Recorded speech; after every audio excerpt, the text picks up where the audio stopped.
तो बच्चों हम लोग इलेक्ट्रिक फील्ड पढ़ रहे थे। एक बार फिर मैं आपके सामने हाजिर हो गया हूँ इलेक्ट्रिक फील्ड का अगला लेक्चर लेकर के। तो हेडिंग डालिए electric field due to semicircular ring. Electric field due to semicircular ring. ध्यान दीजिए ज़रा, हमारे पास सेमी सर्कुलर रिंग मतलब आधा रिंग है और उस हाफ रिंग की वजह से हमको सेंटर पर इलेक्ट्रिक फील्ड कैलकुलेट करना है। याद करिए पिछली क्लास में हमने आपको एक कंप्लीट रिंग की वजह से सेंटर पर एक्सिस पर इलेक्ट्रिक फील्ड कैलकुलेशन कराया था। आज हम बात कर रहे हैं हाफ रिंग है, सेमी सर्कुलर रिंग है, उसकी वजह से सेंटर पर इलेक्ट्रिक फील्ड कैलकुलेशन करना चाहते हैं। तो ज़रा समझना बेटा, मैं तुमसे ऐसे कहूँ कि मान लीजिए ये हमारे पास हाफ रिंग है, ऐसे समझिएगा ज़रा, ये हाफ रिंग है और इस पर चार्ज डेंसिटी प्लस लैम्डा है। चार्ज डेंसिटी प्लस लैम्डा हमने लिया है, ठीक है। ये इसका बेटा सेंटर है, ये इसका सेंटर है, इसकी रेडियस r है। इसकी रेडियस कितनी है? r। हमें इसके सेंटर पर यहाँ पर इलेक्ट्रिक फील्ड कैलकुलेशन करना है। तो देखो भाई, इतने पूरे चार्ज की वजह से सेंटर पर इलेक्ट्रिक फील्ड निकालना है। तो पहले एक बात बताओ, इसके सेंटर पर अगर हम पोटेंशियल पहले लिखें, हम दोनों बातें करेंगे। अब पोटेंशियल हम पढ़ा चुके हैं, बताओ पोटेंशियल अगर लिखें सेंटर पे तो एक बात बताओ, पोटेंशियल क्वांटिटी कैसी है? आपने कहा स्केलर। पॉजिटिव चार्ज का पोटेंशियल हर जगह पॉजिटिव होगा, और अगर हम हर डी क्यू का वहाँ पोटेंशियल निकाल लें और उन सब का अलजेब्रिक एडिशन कर दें तो बताओ इस डी क्यू से दूरी r, इस डी क्यू से दूरी r, इस डी क्यू से दूरी r, तो सबका बताओ पोटेंशियल में कंट्रीब्यूशन बराबर बराबर है। तो टोटल पोटेंशियल लिखने के लिए हमें इंटीग्रेशन की ज़रूरत नहीं, तो हम डायरेक्ट लिख सकते थे 1/4 pi epsilon nought Q total charge upon r। और क्यू टोटल की वैल्यू यहाँ पर बेटा आधा रिंग का चार्ज है तो lambda into pi r upon r, ये होगा potential at centre due to semicircular ring. अब हम फील्ड की बात करें तो ध्यान से देखिएगा बेटा, फील्ड में क्या प्रॉब्लम है। ये वाला डी क्यू से अगर कहे तो ये डी क्यू बताओ इससे r दूरी पे है और जहाँ फील्ड निकालना होता है वहाँ हम लोग टेस्ट चार्ज रखते हैं 1 कूलाम। और बताओ बेटे 1 कूलाम टेस्ट चार्ज पर लगने वाला जो नेट फोर्स होगा उसी का नाम होगा इलेक्ट्रिक फील्ड। तो किसी भी पॉइंट पर अगर हमें इलेक्ट्रिक फील्ड निकालना है तो हम वहाँ पे 1 कूलाम टेस्ट चार्ज रखते हैं और उस टेस्ट चार्ज पे जो फोर्स लगता है उसी को तो इलेक्ट्रिक फील्ड कहते हैं। तो ज़रा बताना, ये डी क्यू पहले समझ लीजिए क्यों हमें इंटीग्रेशन करना पड़ेगा। पहले हम ये फील कराने जा रहे हैं। ये वाला डी क्यू बताओ भाई इससे r दूरी पे है, ये डी क्यू इधर रिपेल करेगा, बताओ ये डी क्यू इधर रिपेल करेगा। तो एक बात बताना, हर डी क्यू की वजह से इस पर लगने वाले फोर्स का मैग्नीट्यूड तो बराबर होगा लेकिन डायरेक्शन अलग अलग होगी। तो बताओ हमें इस पॉइंट पर इलेक्ट्रिक फील्ड में कंट्रीब्यूशन हर डी क्यू की वजह से बताओ बराबर बराबर है कि अलग अलग है। तो आपने कहा इलेक्ट्रिक फील्ड सर वेक्टर होता है और हर डी क्यू ने इस पॉइंट पर इलेक्ट्रिक फील्ड में मैग्नीट्यूड में तो बराबर कंट्रीब्यूट किया लेकिन डायरेक्शन में अलग अलग करा। तो हमको वेरिएबल फील्ड मिल रही है हर डी क्यू की वजह से। तो हमें टोटल फील्ड निकालने के लिए क्या करना पड़ेगा? इंटीग्रेशन करना पड़ेगा, राइट। देखिए इंटीग्रेशन कब करना पड़ता है? जब हर डी क्यू का उस पॉइंट पर इलेक्ट्रिक फील्ड में कंट्रीब्यूशन अलग अलग होगा तो हमको टोटल फील्ड निकालने के लिए इंटीग्रेट करना होगा। लेकिन अगर उस पॉइंट पर फील्ड में कंट्रीब्यूशन सबका बराबर बराबर होता तो हमें इंटीग्रेट करने की जरूरत नहीं होती और हम डायरेक्ट लिख सकते थे पूरे चार्ज को पॉइंट चार्ज मान के। लेकिन यहाँ ऐसा नहीं हुआ। क्यों नहीं हुआ मैं फिर से क्लियर कर दूं। अगर हम एक डी क्यू ये ले लें, समझाने के लिए कर रहे हैं, हटा देंगे तो ये डी क्यू बताओ ऐसे रिपेल कर देगा, ये कहेगा मेरा डी ये है, अच्छा ये दूरी देखो r है। अच्छा अगर हम एक डी क्यू यहाँ ले लें तो ये कहेगा हम ऐसे रिपेल करेंगे। तो बताओ ये डी ई मैग्नीट्यूड तो बराबर होंगे लेकिन बताओ डायरेक्शन अलग अलग है कि नहीं। तो बताओ सबने हर डी क्यू ने यहाँ पर फील्ड में कंट्रीब्यूट मैग्नीट्यूड में तो बराबर किया लेकिन डायरेक्शन में अलग अलग किया। तो हमें टोटल फील्ड निकालने के लिए क्या करना पड़ेगा? इंटीग्रेशन। अब कैसे करेंगे तो ध्यान से देखना, कैसे पहले तो ये बात फील होनी चाहिए कि हमको इंटीग्रेशन क्यों करना है। उसकी वजह मैंने आपको क्लियर कर दी कि हर डी क्यू का सेंटर पर फील्ड में कंट्रीब्यूशन अलग अलग हो रहा है। That's why we have to calculate electric field using integration. तो बताना जरा, मैं तुमसे कहूँ ऐसे देखना जरा, अब कैसे करते हैं वो तरीका देखिए ध्यान से इधर। ये हमारे पास एक हाफ रिंग है और इस पर चार्ज डेंसिटी प्लस लैम्डा है, प्लस लैम्डा है। एक एक बात समझते हुए चलेंगे यार। ये इसका सेंटर था और ये इसकी रेडियस थी आर, ठीक। ये चार्ज डेंसिटी लैम्डा था। हमें इतने चार्ज की वजह से सेंटर पर इलेक्ट्रिक फील्ड का कैलकुलेशन करने को कहा गया है। तो ध्यान से देखिएगा हम क्या करेंगे। हमने यहाँ रखा टेस्ट चार्ज 1 कूलम। अभी तो मैं हर बार लिख रहा हूँ, आप मन में रखिए चाहे तो कि हमने 1 कूलम टेस्ट चार्ज रखा। तो देखो हमने क्या किया, इस लाइन से यहाँ हमने थीटा को 0 कैलकुलेट किया। हमने यहाँ से एंगल मेजर करना शुरू किया। हम यहाँ से जनरल एंगल थीटा पे गए, हम यहाँ से जनरल एंगल थीटा पे चले गए और हमने एक smaller angle differential angle D theta ले लिया। और मैंने कहा ये इतना छोटा एंगल है कि ये जो आर्क लेंथ आई है जिस पर ये प्लस का चार्ज है, इस पे जो चार्ज है उसे हम लोगों ने नाम दिया डी क्यू। अब ये डी क्यू चार्ज होगा कितना, तो पता है ये डी क्यू होगा लैम्डा इंटू ये लेंथ और ये आर्क लेंथ। अगर हम डी एल कहते हैं तो लैम्डा इंटू डी एल। अब सवाल आ रहा है कि ये आर्क लेंथ डी एल कितनी होगी, तो आपने बताओ पढ़ रखा होगा एंगल बराबर आर्क अपॉन रेडियस। तो देखो ये एंगल है डी थीटा और ये आर्क लेंथ है डी एल अपॉन आर। तो बताओ डी एल की वैल्यू हो गई आर डी थीटा। तो बताइए भाई यहाँ रख दो जरा, तो ये बताओ डी क्यू होगा लैम्डा आर डी थीटा। ध्यान से देखना। अब बताओ ये डी क्यू यहाँ रखे टेस्ट चार्ज को ऐसे रिपेल करेगा और ये हो गया डी ई, राइट। अब देखना ध्यान से, ये जो डी आया है इस यार ये एंगल भी तो थीटा होगा, तो इधर आएगा डी ई का कॉस थीटा और नीचे की तरफ आया डी ई का साइन थीटा। ध्यान से देखना। अब ध्यान से देखना, अब हमारे पास दो तरीके हैं, ध्यान से समझना, दो तरीके हैं कैलकुलेशन करने के। हम एक डी क्यू लें, उसकी वजह से फील्ड का एक्स कंपोनेंट अलग निकालें, वाई कंपोनेंट अलग निकालें और जब इंटीग्रेट करें तो लिमिट देखना। अगर हम एक डी क्यू लेते, केवल एक डी क्यू, तो तुम कहते सर ऐसा डी क्यू तो यहाँ से शुरू होगा, यहाँ से यहाँ तक बहुत सारे डी क्यू पड़े होंगे। तो लिमिट देखना, हम जब ये थीटा यहाँ से लेंगे 0, तो अगर एक डी क्यू की वजह से लगा लेंगे तो लिमिट लगेगी -π/2 से +π/2। अगर हम एक डी क्यू की वजह से फील्ड निकालेंगे तो लिमिट लगाना पड़ेगा -π/2 से +π/2। तो बताना तुम मुझे, अगर हम लिमिट -π/2 से π/2 लगाएंगे तो cos थीटा का इंटीग्रेशन sin थीटा होगा और लिमिट -π/2 से +π/2 लगेगा तो बताओ ये 2 फैक्टर आ जाएगा, ये डबल हो जाएगा। और ये साइन का इंटीग्रेशन माइनस कॉस होगा और लिमिट -π/2 से π/2 0 हो जाएगा। यानी पूरा फील्ड x के लॉन्ग आएगा और 2 फैक्टर आएगा। कब? जब हमने एक डी क्यू की वजह से किया।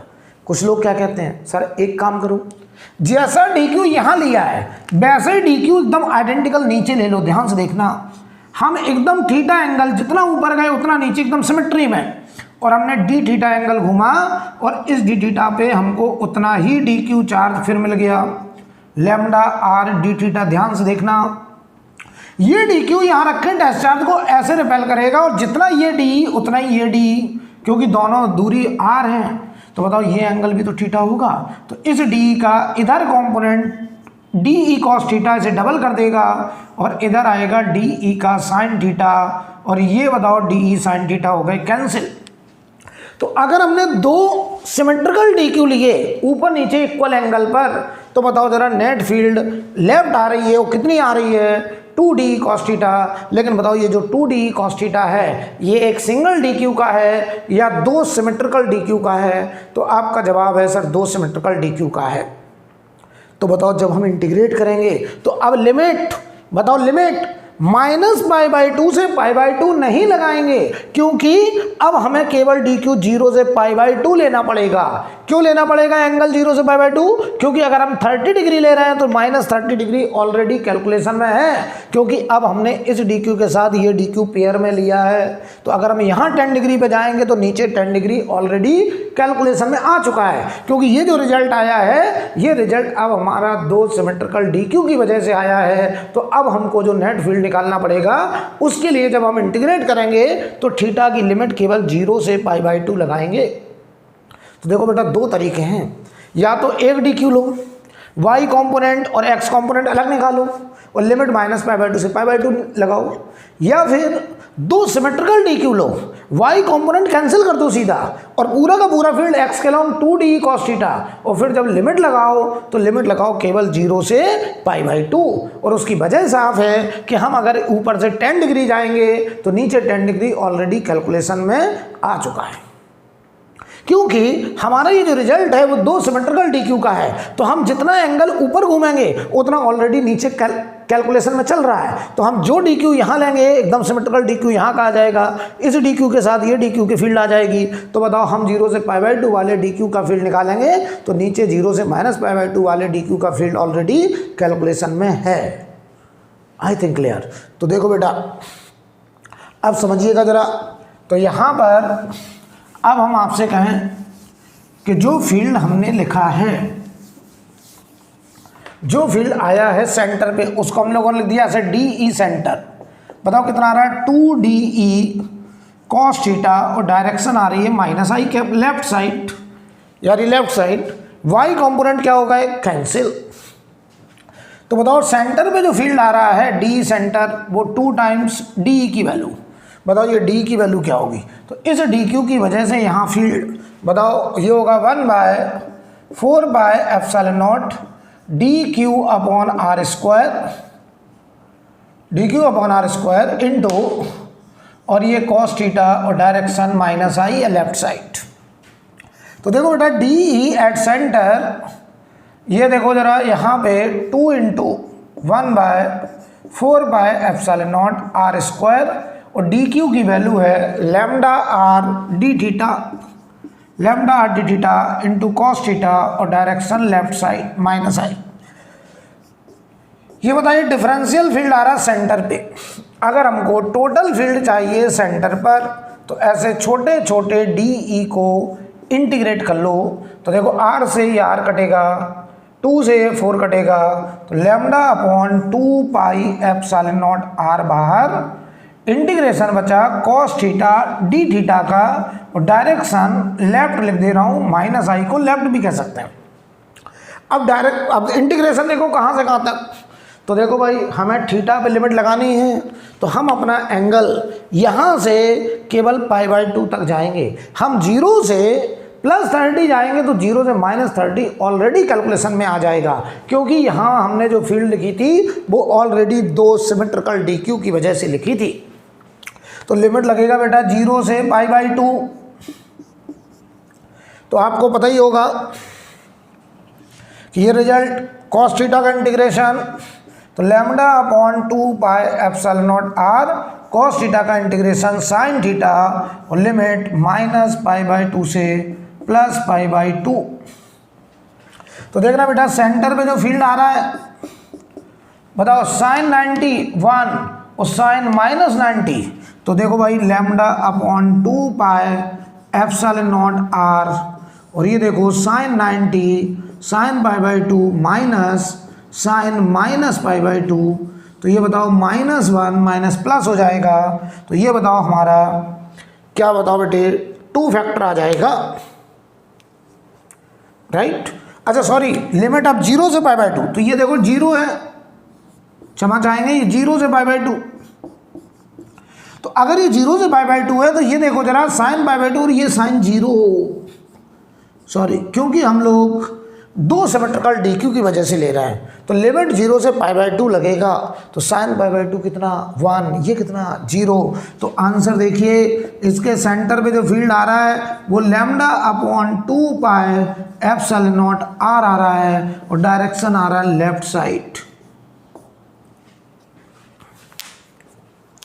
देख लो बेटा, -π/2 कब लगाते, जब हम केवल एक डी क्यू लेते ये वाला डी क्यू कंसिडरेशन में ना लेते, तो फिर हमें एक्स कॉम्पोनेंट अलग निकालना पड़ता, वाई कॉम्पोनेंट अलग निकालना पड़ता, और वाई कॉम्पोनेंट जब लिमिट लगाते हैं -π/2 से π/2 तो जीरो अपने आप हो जाता और एक्स कॉम्पोनेंट डबल हो जाता और आंसर यही आता।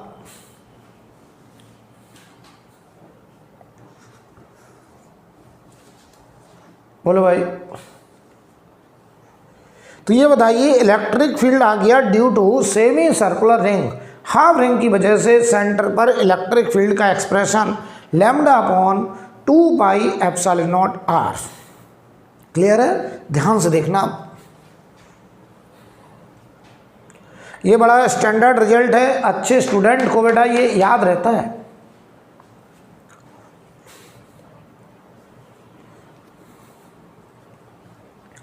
हटा दें। अब देखिए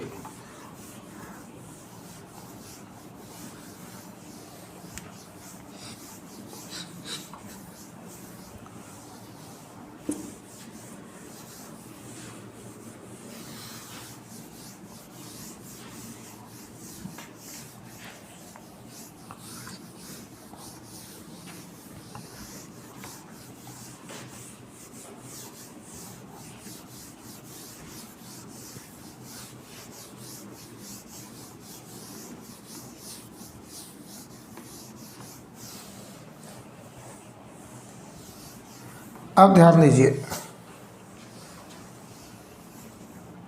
अगर हम आपसे कहें जो अभी तक हमने रिजल्ट निकाला, ध्यान से देखना, ये मान लो आधा रिंग है,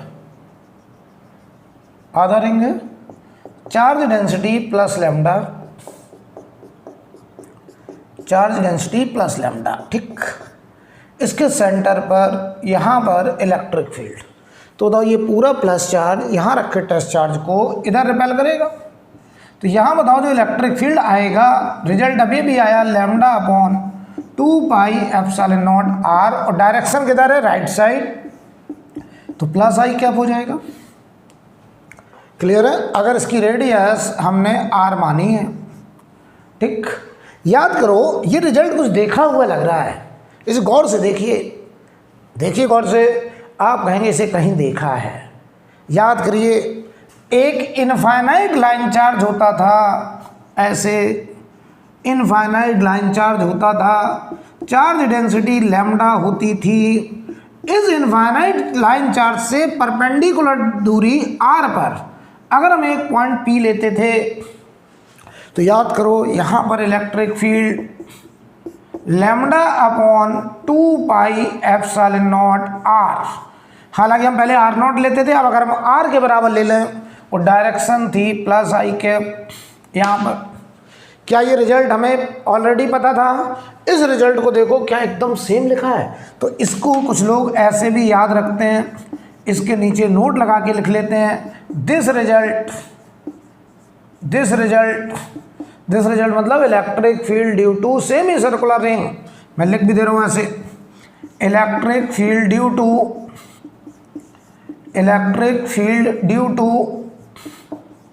semi circular ring, electric field due to semicircular ring is similar as electric field due to infinite line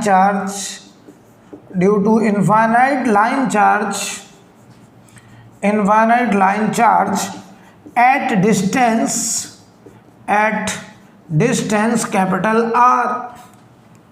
तो एक इनफाइनाइट लाइन चार्ज की वजह से कैपिटल R दूरी पर इलेक्ट्रिक फील्ड और एक हाफ रिंग के सेंटर पर इलेक्ट्रिक फील्ड का रिजल्ट सेम है, और वो है λ/2πε0r। और डायरेक्शन तो हम समझ ही जाएंगे कि टेस्ट चार्ज को अट्रैक्ट करेगा या रिपेल करेगा। जल्दी बताइए।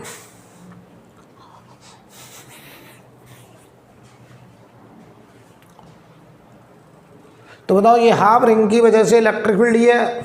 अच्छा पोटेंशियल तो लिख ही लिया था, पोटेंशियल कितना था हाफ रिंग की वजह से? 1/4πε0 लैम्डा × πr/r, ये पोटेंशियल। पोटेंशियल स्केलर क्वांटिटी थी, पॉजिटिव चार्ज का पोटेंशियल हमेशा पॉजिटिव। I think clear. अब देखना बेटा, हटा दे इसको, अब समझना जरा।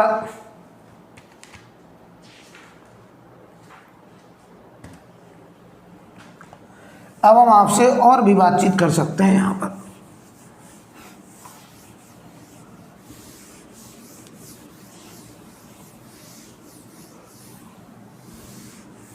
ध्यान से देखिएगा।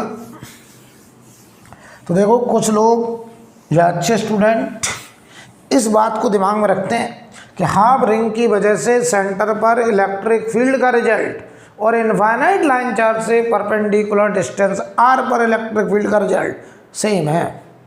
अब देखिएगा, मैं तुमसे कहूँ एक कंप्लीट रिंग है, ध्यान से देखना, अब तुम खुद ही जवाब दे दोगे। इसके आधे पर प्लस लैम्डा, ऐसे आधे पर प्लस लैम्डा, आधे पर माइनस लैम्डा, या आधे में प्लस लैम्डा आधे में माइनस लैम्डा। हमसे कहा जा रहा सेंटर पर इलेक्ट्रिक फील्ड और पोटेंशियल लिख करके दिखाइए। अब आप कहना सर मेरे लिए बहुत ही आसान, बहुत आसान। देखो, सबसे पहला काम पोटेंशियल। पोटेंशियल कैसी क्वांटिटी? स्केलर। तो बताओ, इस पॉजिटिव चार्ज ने यहाँ जो पोटेंशियल बनाया होगा प्लस का, और इस माइनस ने यहाँ पोटेंशियल बनाया होगा माइनस का। और क्या बताओ, दोनों का पोटेंशियल प्लस माइनस कैंसिल हो जाएगा। क्या आएगा आंसर? 0। वो चाहे तो लिख लो, पहले प्लस का लिखो, 1/4/ε0 plus lambda pi R upon are.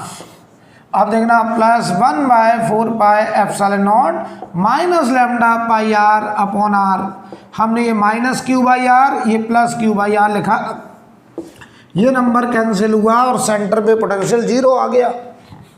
0 बेटा। यहाँ फील्ड निकाला है, तो फील्ड के लिए रखते हैं टेस्ट चार्ज। क्या? Test charge. तो बताओ, अगर हम यहाँ 1 कूलम टेस्ट चार्ज रखें, अब लिख नहीं रहे 1 कूलम, मन में रखिए, ये प्लस उस टेस्ट चार्ज को इधर रिपेल करता था।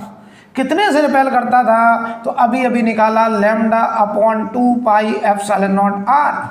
अब ध्यान दो, ये माइनस लैम्डा यहाँ रखे टेस्ट चार्ज 1 कूलम को अपनी तरफ अट्रैक्ट करेगा, और ये भी तो आधा रिंग है, कितने से अट्रैक्ट करेगा? Lambda upon 2πε0 r।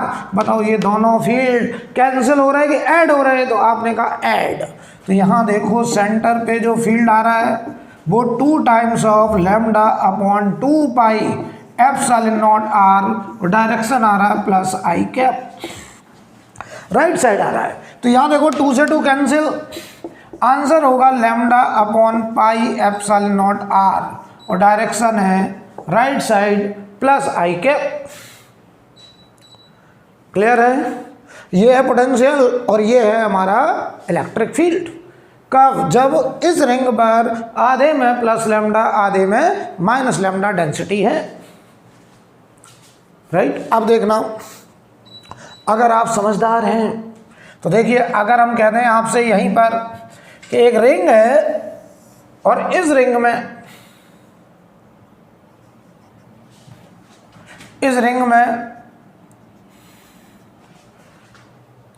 1/4 में charge density plus lambda, 1/4 lambda plus का, अगले 1/4 में माइनस लैम्डा, अगले 1/4 में फिर प्लस लैम्डा, अगले 1/4 में फिर माइनस लैम्डा। तो बताओ जल्दी से, सेंटर पर पोटेंशियल लिखते हैं। चलो पहले पोटेंशियल। आप कहेंगे सर बहुत आसान। क्यों बहुत आसान? क्योंकि इस प्लस क्यू से दूरी r, इस माइनस क्यू से भी उतनी दूरी r, तो जितना इसका प्लस का पोटेंशियल उतना माइनस का पोटेंशियल खत्म, जितना इसका प्लस उतना इसका माइनस। बताओ पोटेंशियल कितना? 0। अच्छा एक बात हो, इस प्लस को हम इधर कर दें, इस माइनस को इधर कर दें, पोटेंशियल पे कोई फर्क नहीं पड़ता है। क्लियर? यानी बताओ, ये प्लस का चार्ज r दूरी पर कहीं भी बना रहे, पोटेंशियल से उसका कोई लेना देना नहीं है। जैसे कि यहाँ देखो, यहाँ पे भी आधे में प्लस था आधे में माइनस था, तो पोटेंशियल 0 आ रहा था। यहाँ पर भी आधे में प्लस है, देखो ये 1/4 प्लस, ये 1/4 प्लस, लेकिन बताओ हमने चार्ज को अरेंजमेंट बदला है लेकिन चार्ज की दूरी नहीं बदली है, तो पोटेंशियल अभी भी जीरो ही आ रहा है। अब फील्ड की बात करें सेंटर पर, तो यहाँ टेस्ट चार्ज रखो, ये प्लस इस टेस्ट चार्ज को इधर रिपेल, ये वाला प्लस इधर रिपेल, ये आपस में कैंसिल, ये गएगा टेस्ट चार्ज को अट्रैक्ट, ये गएगा मेरी तरफ अट्रैक्ट, ये कैंसिल। बताओ सेंटर पे फील्ड भी कितनी आ रही है, जीरो। लेकिन बताओ यहाँ आधे में प्लस है आधे में माइनस है, यहाँ आधे में प्लस था आधे में माइनस था, फील्ड जीरो नहीं थी, लेकिन यहाँ फील्ड जीरो। यानी चार्ज का डिस्ट्रीब्यूशन बदल दें, चार्ज को इधर उधर इंटरचेंज कर दें तो फील्ड बदल जाएगा। क्यों? क्योंकि फील्ड में डायरेक्शन होती है, डायरेक्शन बदल जाएगी, लेकिन पोटेंशियल चेंज नहीं हुआ क्योंकि पोटेंशियल स्केलर क्वांटिटी है। वही चार्ज उतनी दूरी पर कहीं भी रख दिया जाए पोटेंशियल चेंज नहीं होता है, राइट। अब देखो बेटा, किसी के मन में ये आ रहा होगा, किसी के मन में आ रहा होगा कि सर अगर ये केवल 1/4 चार्ज ले लें, केवल 1/4 चार्ज की वजह से फील्ड कितना होगा, ये हमको निकाल के दिखाइए। तो करते हैं, देखिए करते हैं। अगर आप तरीका सीख गए तो आपके लिए सब कुछ आसान है।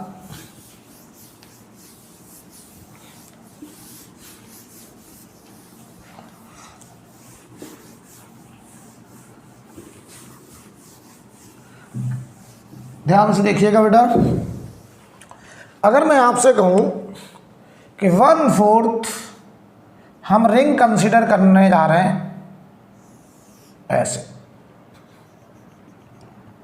ऐसे, ठीक है, 1/4, चाहे तो हम ये वाला 1/4 ले लें, कोई भी ले लीजिए, चलिए हम इसको ऐसे ले रहे हैं 1/4, ठीक, ये वाला 1/4, चलिए 4 डेंसिटी लैम्डा प्लस ले लिया मैंने, माइनस भी हो सकता है, माइनस होगा तो टेस्ट चार्ज को अट्रैक्ट करने लगेगा। अभी कर देंगे, ठीक, अभी कर देंगे। मान लो यहाँ पर सेंटर पर हमको इलेक्ट्रिक फील्ड और पोटेंशियल कैलकुलेशन करना है, ये रेडियस आर है, ठीक। इस सेंटर पर हमको इलेक्ट्रिक फील्ड और पोटेंशियल कैलकुलेट करना है।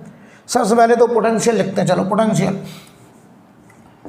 पोटेंशियल आप कह रहे हैं सर बहुत आसान, बताओ ये प्लस ये प्लस ये प्लस सब कितनी दूरी पे है, आर दूरी पे है। पोटेंशियल स्केलर क्वांटिटी है, तो बताओ हर डी क्यू ने सेंटर पे पोटेंशियल में बराबर बराबर कंट्रीब्यूट करा, इंटीग्रेशन की ज़रूरत नहीं है, direct 1/4πε0 Q total charge upon R. अब बताओ क्यू टोटल क्या होगा, 1/4πε0 लैम्डा इंटू, बताओ ये लेंथ पूरे सरकमफ्रेंस का 2πr का 1/4 अपॉन आर। अब तुम कैलकुलेट करते रहना, मैंने आपको तरीका बता दिया है। अब मेन पॉइंट जो है वो फील्ड का बेटा, तो मैं यहाँ फील्ड निकालने जा रहा हूँ, ध्यान से देखना। तो देखो भाई, हमें इतने चार्ज की वजह से यहाँ फील्ड निकालना है। अब फील्ड देखो, हर डी क्यू ने फील्ड अलग अलग बनाया, इंटीग्रेशन करना पड़ेगा। क्यों फील्ड अलग अलग बनाया, ये डी क्यू का काम इधर रिपेल करेंगे, ये डी क्यू का काम इधर रिपेल करेंगे, तो हर डी क्यू की वजह से यहाँ पे रखे टेस्ट चार्ज पे जो फोर्स लगेगा या हर डी क्यू का जो फील्ड होगा उसकी डायरेक्शन अलग अलग होगी। तो देखो भाई, हमने रखा 1 कूलम टेस्ट चार्ज, ध्यान से देखना। हम इस लाइन से यहाँ पे हमने थीटा को 0 माना, इस लाइन से हम जनरल एंगल थीटा गए और एक general angle differential angle D theta लिया। मैंने कहा ये डी थीटा इतना छोटा है, डी थीटा का मतलब समझते हैं, इनफाइनाइट स्मॉल, इससे और छोटा संभव नहीं, सबसे छोटा, जितने छोटा छोटा आप सोच सकते हैं वो है डी थीटा। तो बताओ ये जो लेंथ है, ये स्मॉल लेंथ हुई डी एल, तो इस पे जो चार्ज हुआ उसका नाम रखा डी क्यू, और वो हुआ लैम्डा डी एल, और डी एल हुआ आर डी थीटा। अब देखना, ये डी क्यू यहाँ रखे टेस्ट चार्ज को ऐसे रिपेल करेगा डी ई से,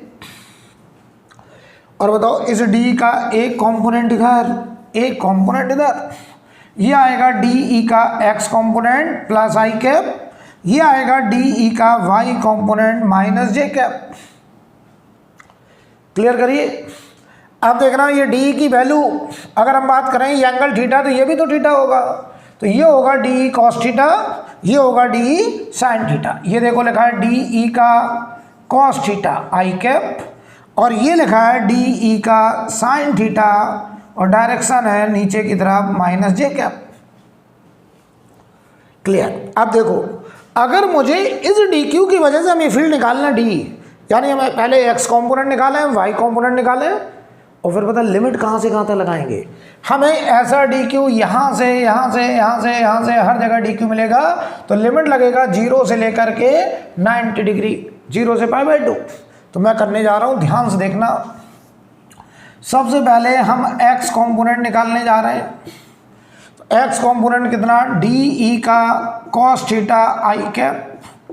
चलो डी की वैल्यू क्या होगी, 1/4πε0 D Q upon R square. तो डी क्यू हो गया lambda R D theta upon R square. ये डी का मैग्नीट्यूड और ये कॉस थीटा और डायरेक्शन आई कैप। तो अगर हमें इलेक्ट्रिक फील्ड पूरे का इलेक्ट्रिक फील्ड का एक्स कंपोनेंट चाहिए, तो ऐसे छोटे छोटे डी एक्स को इंटीग्रेट करिए। आर कट गया तो लैम्डा अपॉन 4πε0 आर बाहर हो गया, integration cos theta D theta I cap.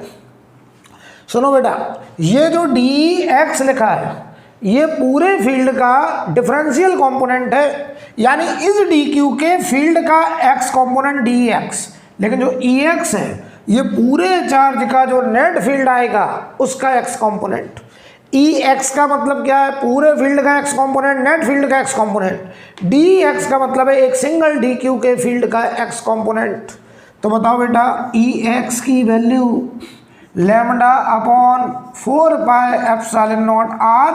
अच्छा ये लिमिट बताओ, 0 से π/2, यहाँ थीटा π/2 तक जाएगा। हमें डी क्यू देखो यहाँ से यहाँ से यहाँ से डी क्यू यहाँ तक मिलेंगे, तो हमारी लिमिट 0 से π/2 जाएगी।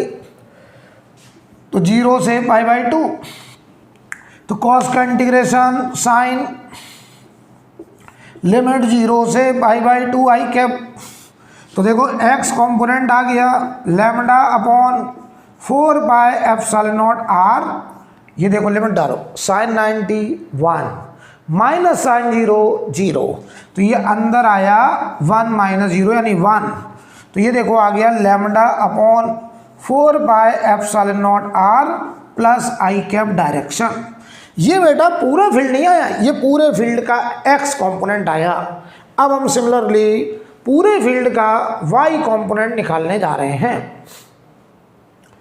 अभी हमने पूरे चार्ज की वजह से जो नेट फील्ड है उस नेट फील्ड का एक्स कंपोनेंट कैलकुलेट किया।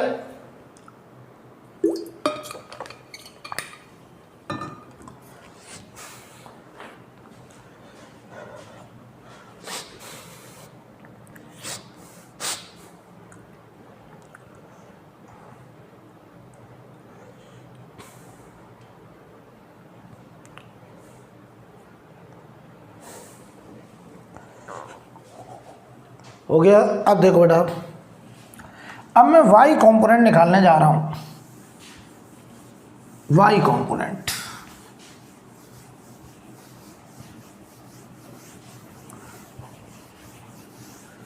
मैं नेट फील्ड का y कंपोनेंट निकालना चाहता हूं, तो पहले मैं इसे d का y कंपोनेंट निकालूंगा। तो देखो डी ई का जो y कंपोनेंट होगा वो डी ई का साइन थीटा और direction downward minus J. D की वैल्यू थी 1/4πε0 D Q lambda R D theta upon R square sine theta minus J cap. ये आया है डी क्यू चार्ज के फील्ड का वाई कंपोनेंट। लेकिन मैं चाहता हूँ पूरे फील्ड का वाई कंपोनेंट, तो ऐसे छोटे छोटे डिफरेंशियल वाई कंपोनेंट को इकट्ठा करिए, इंटीग्रेट करिए, कलेक्शन करिए। आर ने आर को काटा तो लैम्डा अपॉन 4πε0 आर, और ये हो गया साइन थीटा डी थीटा। इसको कर दीजिए इंटीग्रेट, लिमिट 0 से π/2। देखना बेटा, तो जो y कंपोनेंट आ रहा है वो आ रहा है लैम्डा अपॉन 4πε0 आर इसका इंटीग्रेशन होता है माइनस कॉस थीटा और लिमिट 0 से π/2 माइनस जे कैप। लिमिट डालो भाई, लिमिट डालो।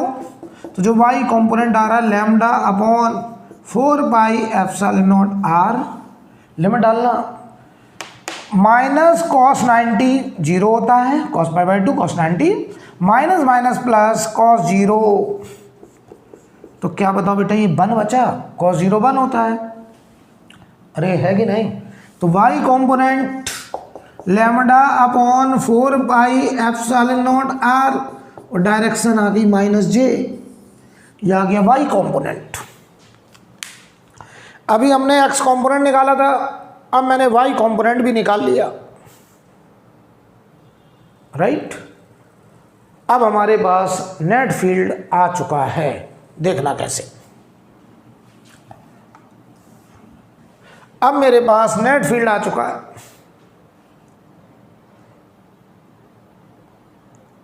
हटा दें। देखिए भाई, अब मैं अपनी बात को समराइज करने जा रहा हूं। मैंने x कंपोनेंट y कंपोनेंट दोनों निकाल लिए बेटा। तो देखो क्या फाइंड आउट हो गया अभी तक के रिजल्ट से, देखिए ध्यान से।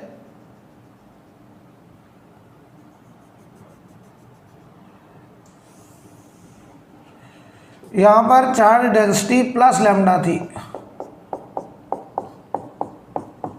प्लस लैम्डा, ठीक। यहां पे हमको फील्ड निकालनी थी, ये रेडियस r है। तो अभी अभी तुमने देखा कि जो नेट फील्ड आ रहा है उसका x कंपोनेंट ये आया है lambda upon 4πε0r plus I cap. y component lambda upon 4πε0r minus J cap. तो नेट फील्ड बेटा इधर आया होगा, ये होगा ई नेट, ठीक। तो इस ई का वेक्टर मैं लिख दे रहा हूं साफ साफ, E vector lambda upon 4πε0r common ले लो। इधर देखो आई कैप माइनस जे कैप, आई कैप माइनस जे कैप, ये है वो नेट डायरेक्शन। यानी इस पूरे चार्ज की यहां जो फील्ड आ रही है वो इस डायरेक्शन में आ रही है। अगर हम कहें ये कितने एंगल पे है, तो बताओ ये और ये वैल्यू बराबर है, तो tan थीटा लगाना, तो tan थीटा की वैल्यू ई वाई अपॉन ई एक्स, और ये देखो न्यूमेरिकल वैल्यू 1 आ रही है, बराबर लिखे हैं ये। तो थीटा आया 45 डिग्री 45। ये फील्ड आया फाइनली वेक्टर फॉर्म में। यानी इस 1/4 रिंग की वजह से यहां पर जो फील्ड होगा वो ये होगा सेंटर पर। कोई कहे नहीं हमको तो मैग्नीट्यूड चाहिए, तो केवल मैग्नीट्यूड निकाल लो। इसका मैग्नीट्यूड कितना आएगा, √2। तो आप कुछ लोग ऐसे भी लिख देते हैं √2 लैम्डा अपॉन 4πε0r, और चाहो तो इससे काट दो, लैम्डा अपॉन 2√2 πε0r, और ये हमारा न्यूटन पर कूलम। और डायरेक्शन ये है हॉरिजॉन्टल से 45 डिग्री पे। अगर वेक्टर फॉर्म में कोई कहे तो ये आंसर है, और मैग्नीट्यूड कहे तो ये आंसर है, राइट। तो अच्छे स्टूडेंट पता क्या दिमाग में रखते हैं कि 1/4 रिंग की वजह से सेंटर पे जो नेट फील्ड आता है उसका x कंपोनेंट और y कंपोनेंट का मैग्नीट्यूड बराबर है, और कितना है, लैम्डा अपॉन 4πε0r। इस 1/4 रिंग की वजह से सेंटर पे जो नेट फील्ड आया है उसके x कंपोनेंट और y कंपोनेंट का मैग्नीट्यूड बराबर है लैम्डा अपॉन 4πε0r। अगर इतनी बात आपने दिमाग में रख ली तो देखो हमारे लिए चीज़ें कितनी आसान हो गई।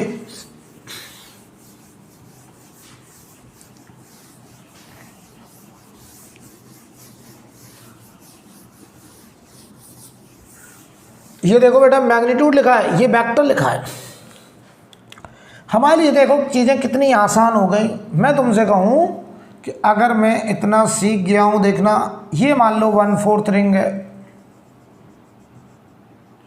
ये 1/4 रिंग है, और इस 1/4 रिंग पर चार्ज डेंसिटी प्लस लैम्डा है, ऐसे ऐसे प्लस लैम्डा। और यहाँ पे हमको फील्ड निकालना सेंटर पे। तो अभी अभी हमने क्या सीखा कि 1/4 रिंग की वजह से जो इलेक्ट्रिक फील्ड आता है उसका x कंपोनेंट और y कंपोनेंट बराबर होता है, और कितना होता है λ/4πε0r। ये तो सीखा है। तो जरा बताना तुम मुझे, इस पूरे चार्ज की वजह से यहाँ जो फील्ड आएगा वो कुछ ऐसा आएगा। यहाँ रखो टेस्ट चार्ज, मतलब टेस्ट चार्ज पॉजिटिव है तो ये प्लस उस टेस्ट चार्ज को क्या करेगा, रिपेल करेगा। तो इस पूरे चार्ज की वजह से फील्ड कुछ ऐसा आएगा, ये रिपेल करेगा इसको भाई, यानी ऐसे कहीं आएगा रिपेल, ऐसे दिखा दें। इस पूरे की वजह से जो नेट फील्ड आएगा वो ऐसे। इसका देखो जो x कंपोनेंट होगा वो ये होगा, कितना होगा x कंपोनेंट, तो अभी अभी सीखा λ/4πε0r, डायरेक्शन हो जाएगी प्लस आई, ये प्लस आई है। y कंपोनेंट इधर आ जाएगा और ये बताओ ई वाई हो जाएगा λ/4πε0r प्लस जे कैप। तो अगर कोई हमसे कहे इस 1/4 रिंग की वजह से यहाँ सेंटर पर फील्ड का वेक्टर लिखिए, तो मैं तो कहूँगा λ/4πε0r कॉमन ले लो, आई कैप प्लस जे कैप आ गया। तो ये आई प्लस जे होगा कि आई माइनस, ये तो हम लोग डायरेक्शन से देख लेंगे। मेन पॉइंट क्या है कि 1/4 रिंग की वजह से सेंटर पर इलेक्ट्रिक फील्ड का x कंपोनेंट और y कंपोनेंट न्यूमेरिकली बराबर होता है। अब किधर होगा वो हम लोग टेस्ट चार्ज रख के डायरेक्शन देख लेंगे। तो बताओ बेटा, ये आया वेक्टर, नहीं कोई कहे नहीं हमको तो मैग्नीट्यूड चाहिए, तो मैग्नीट्यूड हो जाएगा लैम्डा, इसका मैग्नीट्यूड बताओ √2 होगा, तो λ√2/4πε0r न्यूटन पर कूलम। आप चाहें तो √2 से 4 को काट दो, 2√2 भी लिख सकते हैं।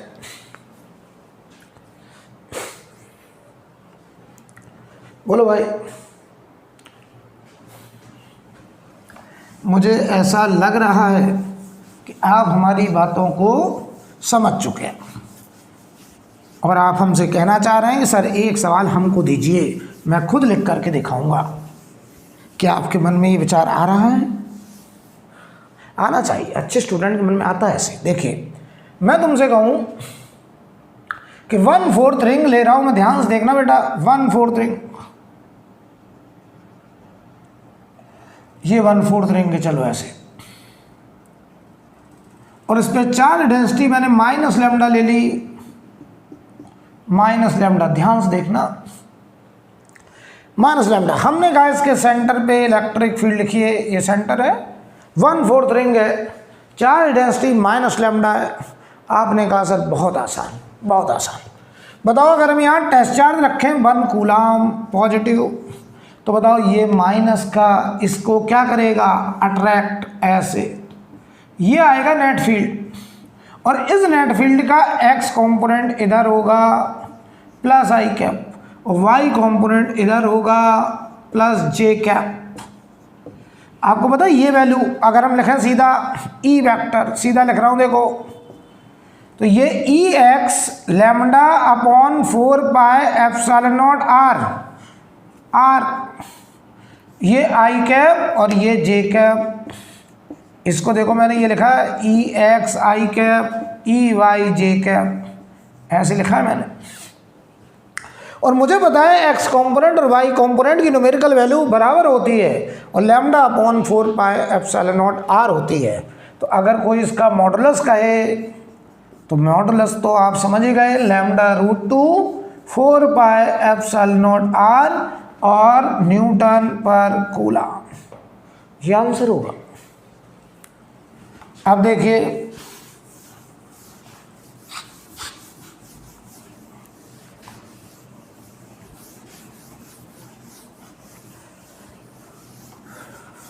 एकदम आसान सी बात है भाई। अच्छा, ये कितने एंगल पे होगा, ये 45 डिग्री होगा। बताओ मैं तुमसे कह दूं ऐसे, मान लो 1/4 रिंग माइनस लैम्डा की, यहाँ पे माइनस डेंसिटी है, माइनस लैम्डा, और ये आर और ये भी आर, और ये बेटा है सेंटर, समझना। हमें कहा जा रहा है सेंटर पर इलेक्ट्रिक फील्ड लिखना है, तो आप कहें सर बहुत आसान, यहाँ रखा मैंने टेस्ट चार्ज कैसा, +1 कूलाम, तो ये माइनस उसको क्या करेगा, अट्रैक्ट, ऐसे अट्रैक्ट किया, यहाँ हमने 1 कूलाम टेस्ट चार्ज रखा है बेटे, इधर अट्रैक्ट, तो ये ई वेक्टर इधर आएगा ऐसे, इसका एक्स कंपोनेंट इधर होगा -i, वाई कंपोनेंट नीचे होगा -j। तो अगर मुझसे कोई का ये एंगल होगा 45, मुझसे कोई कहे इसका सेंटर पे फील्ड का वेक्टर लिखो, तो मैं तो एक लाइन में लिख दूंगा ex -i और ey -j। अच्छा एक बात बताओ, ex और ey की न्यूमेरिकल वैल्यू अलग अलग की बराबर बराबर, तो आपने कहा सर अब ये भी देखा बराबर बराबर, तो λ/4 पाई ε0 r बाहर ले लो -i -j, ये आंसर है। ये आ गया इलेक्ट्रिक फील्ड का वेक्टर इस 1/4 रिंग के सेंटर पर। और कोई कहे नहीं हमको तो मॉडुलस ही चाहिए, तो बताओ इसका मॉडुलस √2, तो ये √2 λ/4 पाई ε0 r न्यूटन पर coulomb. I think clear, note कर लो बेटा ऐसे। तो आप समझ गए हैं कि चाहे प्लस का लैम्डा दिया जाए और चाहे माइनस का लैम्डा दिया जाए, मैं कर ले जाऊंगा, क्यों भाई।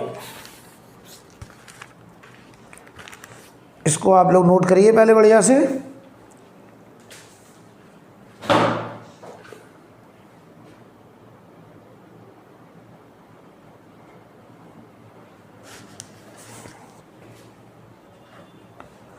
तो मुझे लगता है आपने नोट कर लिया है। चलिए देखें, आगे देखते हैं।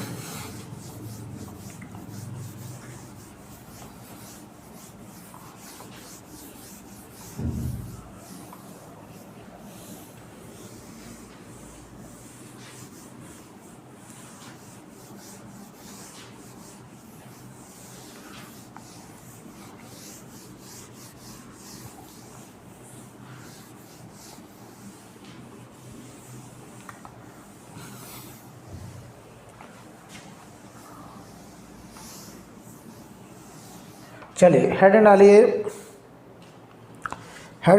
Relation between electric field and potential.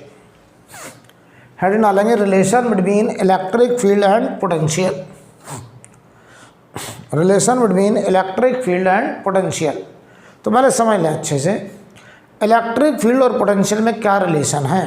ठीक, तो आपने था तो पढ़ा ही था कि इलेक्ट्रिक फील्ड की डायरेक्शन हमेशा हाई पोटेंशियल से लो पोटेंशियल होता है।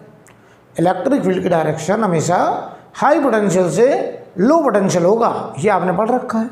तो मान लो अगर इलेक्ट्रिक फील्ड एक्स के अलॉन्ग है, तो बताओ एक्स डायरेक्शन में पोटेंशियल लगातार वेरी करेगा, यानी potential will be function of variable x, potential x पर डिपेंड करेगा।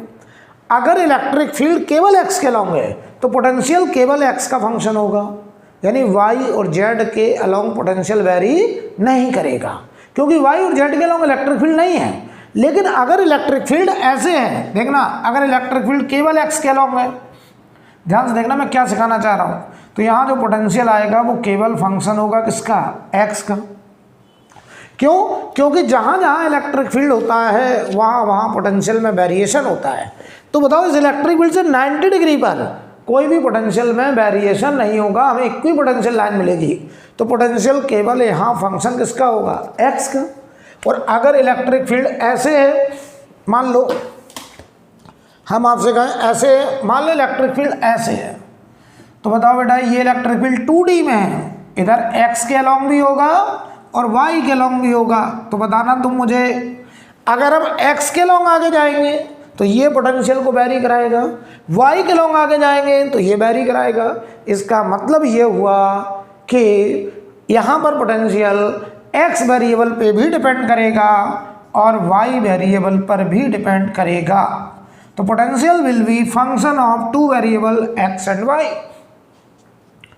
और अगर इलेक्ट्रिक फील्ड ऐसे हुआ, ऐसे 3D में, अगर इलेक्ट्रिक फील्ड 3D में, तो अब बोर्ड पे तो मुझे ऐसे मैं दिखा दे रहा हूँ, वास्तव में ये ऐसे है बेटा, ऐसे ऐसे है 3D में।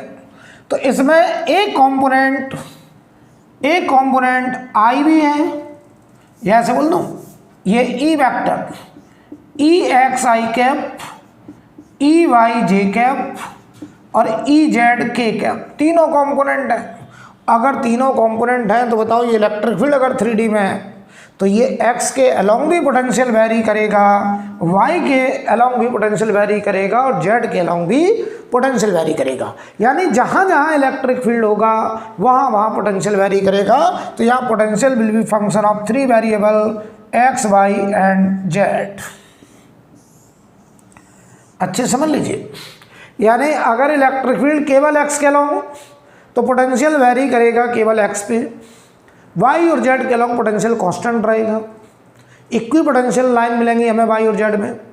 वो अगर पोटेंशियल एक्स वाई, इलेक्ट्रिक फील्ड अगर एक्स वाई प्लेन में है तो इलेक्ट्रिक फील्ड का कंपोनेंट x में भी है, y में भी है, तो x के अलोंग भी पोटेंशियल वेरी करेगा, उसे ये वेरी कराएगा, क्योंकि हमने पढ़ा है इलेक्ट्रिक फील्ड के अलोंग पोटेंशियल हमेशा कम होता जाता है। अगर इधर जाएंगे तब भी पोटेंशियल घटेगा, ये घटाएगा। यानी बताओ, हम इस प्लेन में कहीं भी जाएंगे पोटेंशियल घटेगा, हम इस लाइन में जाएंगे तब भी पोटेंशियल घटेगा। और हम कहेंगे कि अब पोटेंशियल चाहे x के अलोंग आगे बढ़ो चाहे y के अलोंग आगे बढ़ो, पोटेंशियल वेरी कर रहा है। तो पोटेंशियल दो वेरिएबल पे डिपेंड करेगा, x और y पे। वो अगर इलेक्ट्रिक फील्ड 3D में होगा तो पोटेंशियल x, y, z तीनों वेरिएबल पे डिपेंड करेगा, राइट। तो आप हेडिंग डालिए, relation between electric field and potential. Relation between electric field and potential.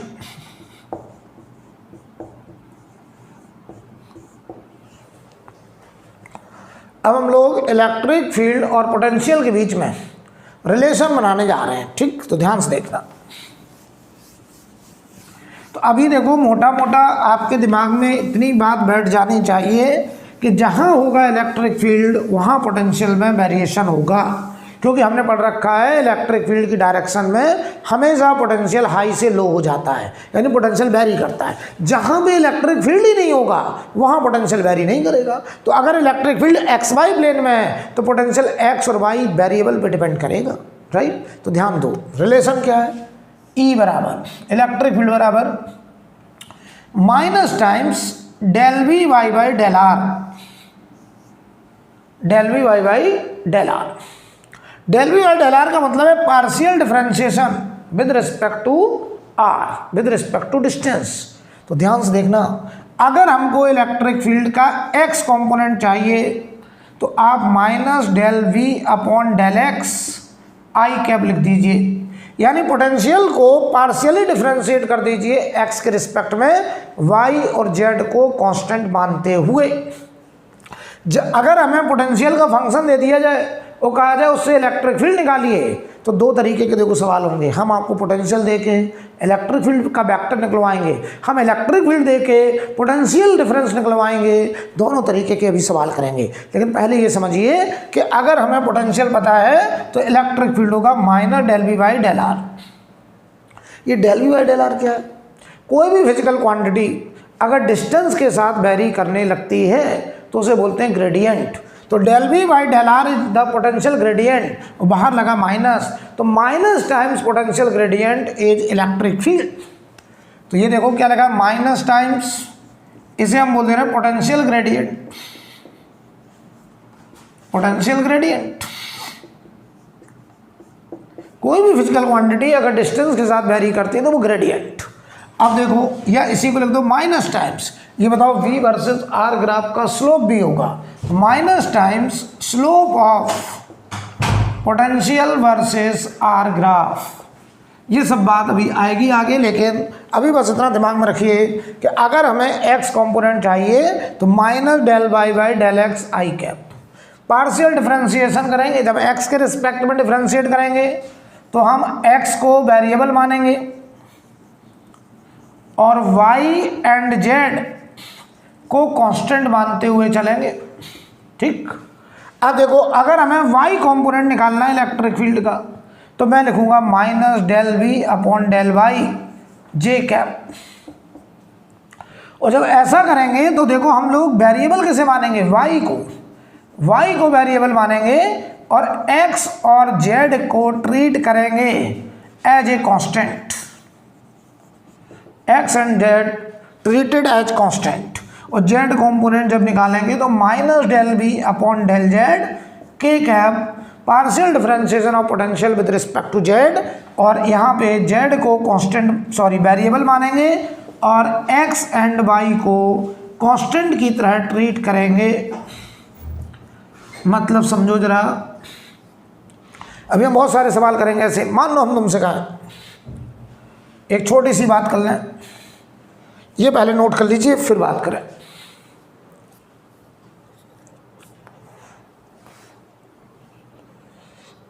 बहुत सारे अभी सवाल करेंगे, लेकिन पहले एक बात समझते चलें। मान लो एक सिंपल सा क्वेश्चन है, हम आपसे कहें कि पोटेंशियल का फंक्शन मान लो लिखा है एक्स स्क्वायर वाई लिखा है, पोटेंशियल लिखा है एक्स स्क्वायर वाई, केवल ये लिखा है। तो एक बात बताओ, ये पोटेंशियल कितने वेरिएबल पर डिपेंड कर रहा है? दो पर। कौन कौन? एक्स और वाई। तो यार ये पोटेंशियल का जो वेरिएशन डेवलप हुआ किसकी वजह से? इलेक्ट्रिक फील्ड की वजह से, क्योंकि जहाँ इलेक्ट्रिक फील्ड होगा वहाँ पोटेंशियल में वेरिएशन होगा। तो ये पोटेंशियल एक्स और वाई पर डिपेंडेंट है। इसका मतलब बताओ वो इलेक्ट्रिक फील्ड 1D में है कि 2D में है कि 3D में? तो आपने कहा 2D में है सर। किस प्लेन में है? एक्स वाई प्लेन में है। उसमें एक कंपोनेंट एक्स होगा, एक कंपोनेंट वाई होगा। किस में? इलेक्ट्रिक फील्ड में। तो ज़रा ध्यान दीजिए, अगर हमें इलेक्ट्रिक फील्ड का एक्स कंपोनेंट निकालना है तो ये आएगा minus del V upon del X I cap. हम देखो वेरिएबल कैसे मानेंगे? एक्स को, वाई को ट्रीट करेंगे एज ए कांस्टेंट। तो ये माइनस देखो फार्मूले वाला, ये कांस्टेंट है तो ये वाई रहेगा, केवल एक्स स्क्वायर का डिफरेंशिएशन होगा तो ये हुआ 2x और y तो कांस्टेंट ही था आई कैप। अब आ जाओ y कंपोनेंट निकालने जा रहे हैं, तो minus del B upon del Y J cap, minus del B upon del Y J cap. ध्यान से देखना, तो माइनस बाहर है फॉर्मूला में, यहाँ पे हम लोग y को वेरिएबल मानेंगे, एक्स स्क्वायर को कांस्टेंट मानेंगे। तो देखो एक्स स्क्वायर और y का डिफरेंशिएशन, यानी हमने del Y by del Y किया किसका? y का, तो ये तो 1 हो गया। तो ये माइनस एक्स स्क्वायर जे कैप आ गया। तो आपको पता है इलेक्ट्रिक फील्ड का वेक्टर आ गया minus 2x by I cap minus x square J cap, ये आ गया इलेक्ट्रिक फील्ड का वेक्टर। यानी इस पोटेंशियल डिफरेंस को क्रिएट करने वाला जो 2D में एक्स वाई प्लेन में इलेक्ट्रिक फील्ड रहा होगा वो ये रहा होगा बेटा, राइट। तो एक बात तो हमको समझ में आ जानी चाहिए कि अगर मुझे पोटेंशियल दे दिया जाए और मुझसे कहा जाए इलेक्ट्रिक फील्ड का वेक्टर निकालो तो मैं बड़े आराम से निकाल सकता हूं।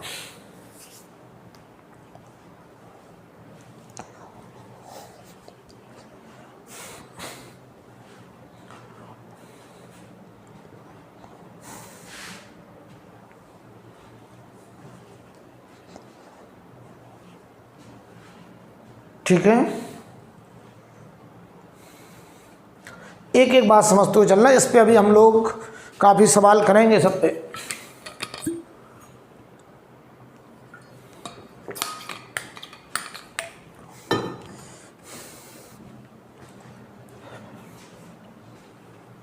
हटा दें। अब देखिए,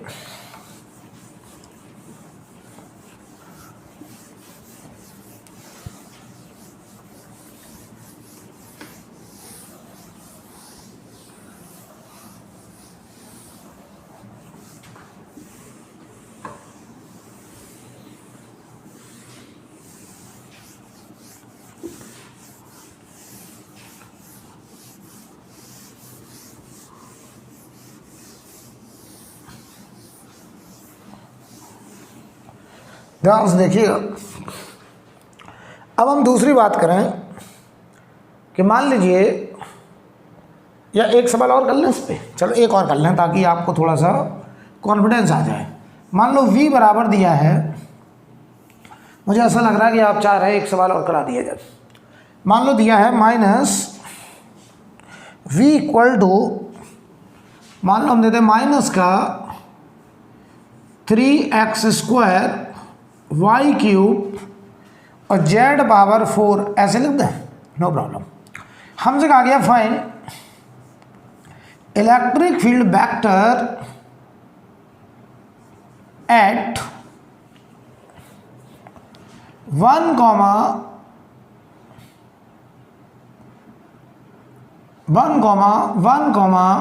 1, चलो 1, 1, 1 पर इलेक्ट्रिक फील्ड निकालने को कहा गया।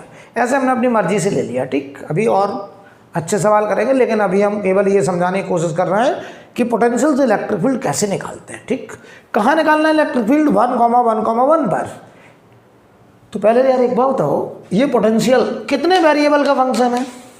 आपने कहा sir 3 variable x, y and z।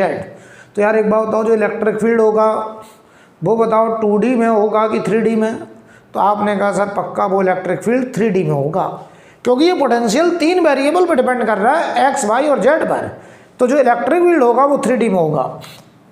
तो अगर हम उस इलेक्ट्रिक फील्ड का x कॉम्पोनेंट निकालें तो बताओ बेटा क्या बनेगा? -∂V/∂x -∂V/∂x आई कैप। ध्यान से देखना, ये माइनस फार्मूला में है और ये माइनस है। देखो मैं एक बार लिख दे रहा हूँ, माइनस हमको ∂y/∂x करना किसका? -3x² by cube Z power 4 का। अब देखना इसे हम कैसे करेंगे। तो यार एक बात हो, ये माइनस माइनस क्या हो गया? प्लस। जब हम x के रिस्पेक्ट में पार्शियली डिफ्रेंशिएट कर रहे हैं तो x केवल वेरिएबल होगा, ये पूरा नंबर कैसा होगा? कांस्टेंट। तो देखो ये पूरा नंबर y और z को हम कांस्टेंट की तरह ट्रीट करेंगे। बताओ इसका डिफ्रेंशिएशन होगा तो बताओ 2x होगा, तो क्या ये 6x बन जाएगा? माइनस माइनस प्लस हो जाएगा, क्या आएगा? 6x Y cube Z power 4 I cap. देख लो भाई, अब देखो y कंपोनेंट निकालना है अगर, तो -∂V/∂y जे कैप। अभी और भी बढ़िया सवाल आएंगे, अब देखना ध्यान से। तो देखो -∂y/∂y करना है किसका? पोटेंशियल का। पोटेंशियल की जगह है -3x² Y cube Z power 4। सुनो अब ध्यान से, हम इसको मानेंगे कांस्टेंट, हम इस जेड को मानेंगे कांस्टेंट, केवल वेरिएबल माना जाएगा वाई क्यूब। तो इसका डिफरेंशिएशन होगा कितना होगा? 3y²। तो माइनस माइनस प्लस 3, 3, 9। तो ये देखो 9x² तो कांस्टेंट है, यहाँ y² बचा और ये Z power 4 is also constant J cap. देख लो भाई, जल्दी बोलिए। अब बताओ यहाँ पर EZ निकालना है, तो -∂V/∂z के कैप, -∂V/∂z के कैप। तो -∂y/∂z किसका? पोटेंशियल का, और पोटेंशियल की जगह है -3x² Y cube Z power 4।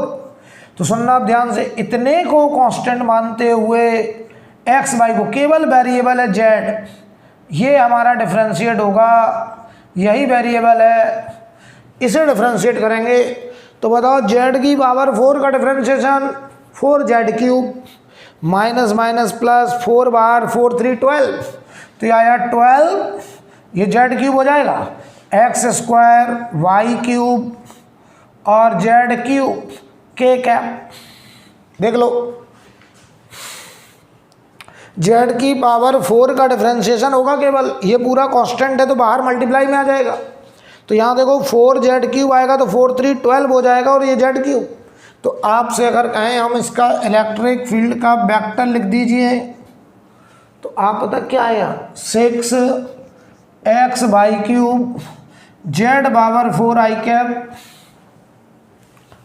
इधर देखो 9x² y² जेड पावर 4 जे कैप प्लस, ठीक है। और ये आया 12x² y³ जेड क्यूब के कैप, यार देख लो भाई। लेकिन हमको चाहिए इलेक्ट्रिक फील्ड का वेक्टर एट 1,1,1, तो x की जगह 1 रख दो, y की जगह 1 रख दो, z की जगह 1 रख दो। तो बताओ ये इलेक्ट्रिक फील्ड देखो 3D में है, x y z को 1 डाल दो तो ये आया 6i 9j 12k, ये आ गया इलेक्ट्रिक फील्ड का वेक्टर किस पॉइंट पर 1,1,1 पर। ये हमारा answer. I think clear, right.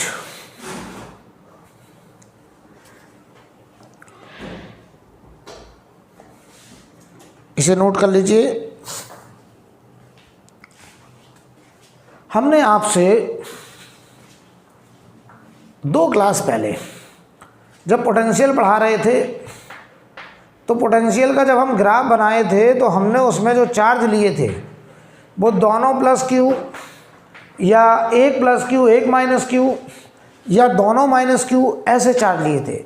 हमने आपसे कहा था कि आगे चल के हम एक 4q एक क्यू ऐसे चार्ज भी लेंगे। तो आज समय आ गया है उस बात को करने का, राइट। तो बताना एक बात बताइए, अभी हमने एक बात और नोटिस करी थी कि E बराबर minus del V by del r होता था। तो E बराबर होता था minus times of slope of V versus r graph, E equal to minus del V by del r होता था। तो ध्यान से देखना, अब हम वो ग्राफ बनाने जा रहे हैं, लेकिन उसके पहले हम एक बात आपसे कर लें, आपसे हम एक बात कर लें बस।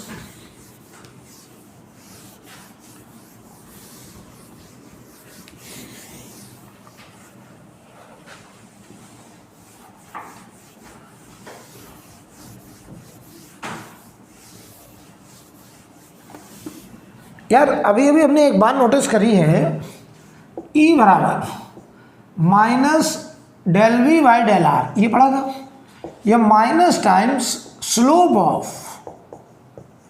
पोटेंशियल वर्सेस आर ग्राफ, ठीक है, नो प्रॉब्लम। एक बात बताना, अगर हम कहें ये इलेक्ट्रिक फील्ड जीरो, ये इलेक्ट्रिक फील्ड जीरो कब होगा, जब ये स्लोप जीरो, यानी जब slope of V versus r graph is zero. बहुत बढ़िया।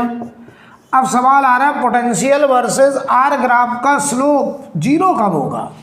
तो आपने कहा कि सर 3 संभावनाएं हैं, या तो पोटेंशियल का वहाँ मैक्सिमा हो, देखो ये मैक्सिमम, तो यहाँ देखो स्लोप जीरो, यहाँ देखो dv by D R zero होगा, स्लोप जीरो। तो यहाँ पे इलेक्ट्रिक फील्ड क्या होगा, इस पॉइंट पर इलेक्ट्रिक फील्ड जीरो, क्योंकि स्लोप जीरो है तो इलेक्ट्रिक फील्ड जीरो। अब देखना, या फिर पोटेंशियल का मिनिमा हो जाए ऐसे, तो बताओ इस पॉइंट पर ये V वर्सेस आर ग्राफ है भाई, तो यहाँ देखो स्लोप, यहाँ slope dv by D R again zero, यानी यहाँ इलेक्ट्रिक फील्ड जीरो। तो देखो जहाँ पोटेंशियल का मिनिमा होगा वहाँ इलेक्ट्रिक फील्ड जीरो होगा, जहाँ पोटेंशियल का मैक्सिमा होगा वहाँ पे भी इलेक्ट्रिक फील्ड जीरो होगा। या फिर तीसरी बात ये हो सकती है कि potential versus r graph constant हो।